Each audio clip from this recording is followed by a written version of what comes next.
Bismillahirrahmanirrahim. Assalamualaikum warahmatullahi wabarakatuh. Kita lanjutkan untuk materi di semester 2. Materi pertama adalah konsep asam basa, di mana ada asam ada basa ya. Jadi asam itu atau acid bahasa Inggrisnya itu senyawa yang berasam asam. Senyawa yang berasam asam ya. Terus ada sifat yang lain. Asam itu bersifat korosif, memiliki pH kurang dari 7, dapat memerahkan lakmus. Lakmus merah menjadi merah, lakmus biru menjadi merah. Nah, contohnya asam cuka yang biasa kita gunakan, atau asam asetat nama kimianya. Selanjutnya ada basa. Basa atau alkali, nama lainnya alkali, adalah senyawa yang berasa pahit dan terasa licin. Bersifat kaustik, memiliki pH lebih dari 7. Oh iya, kaustik itu dapat membuat tubuh atau membuat kulit rusak ya. Terus dapat membirukan lakmus, contohnya amonia, natrium hidroksida. Nah, contoh dari asam, teori asam atau basa ya. Yang pertama, teori Arrhenius. Teori Arrhenius itu disampaikan pada tahun 1886, di mana asam itu zat yang menghasilkan ion hidrogen atau H+, dan basa zat yang menghasilkan ion OH-. Jadi asam itu ini kan ada HCl. Ini jika terurai menjadi H+ sama Cl-. Karena semuanya terurai, ini ditandai dengan satu tanda panah ke kanan. Nah, itu maka ini menunjukkan bahwa dia asam kuat. Semuanya terurai. Nah, karena contoh yang lain CH3COOH. Nah, ini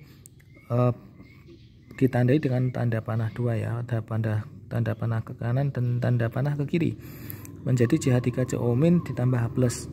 Ya, ke kanan menjadi ini, ke kiri menjadi ini lagi, ion menjadi ini lagi. Nah, karena dia sebagian berubah menjadi ion, sebagian menjadi molekul, maka dia dinamakan asam lemah. Contoh basa itu NaOH. Tadi kan basa yang menghasilkan ion OH-. Nah, ini NaOH menjadi Na+ ditambah OH-. Itu teori Arrhenius. Jadi asam menghasilkan H+, basa menghasilkan OH-. Teori Bronsted-Lowry disampaikan pada tahun 1923. Asam itu donor proton, basa itu akseptor proton. Nah, contohnya seperti ini. Ini kan ada HNO3 ditambah H2O. Nah, HNO3 itu diperoleh dari H+ ditambah NO3-. Dan H2O itu ada 2H, ada 1O, 2H+ ditambah O2-. Nah, karena H+ yang di sini ini namanya proton ya. Proton ini dikasihkan ke ini, maka dia dinamakan asam karena donor proton. Nah, karena H2O menerima, maka akseptor proton. Nah, selanjutnya karena HNO3 tadi sudah kehilangan satu ya, menjadi NO3-. Nah, ya NO3- karena kehilangan satu disebut dengan basa konjugasi. Sedangkan basa H2O kan sudah ketambahan satu proton. Nah, karena ketambahan satu proton menjadi asam konjugasi. Itu asam basa Bronsted-Lowry. Selanjutnya asam basa Lewis. Asam itu akseptor elektron, pasangan elektron bebas, basa itu donor elektron atau donor elektron bebas. Contohnya adalah BF3 ditambah NH3. Nah, ini ya ada BF3. Mohon maaf ini. Nah, ini kan B itu golongan ketiga. Golongan 3A ya. Jadi ada 1 2 3. Oke. Nah, ini kan ada 3. Ya, jadi ini 1 F itu 7, golongan 7. Ini ditandai dengan 7 elektron valensi.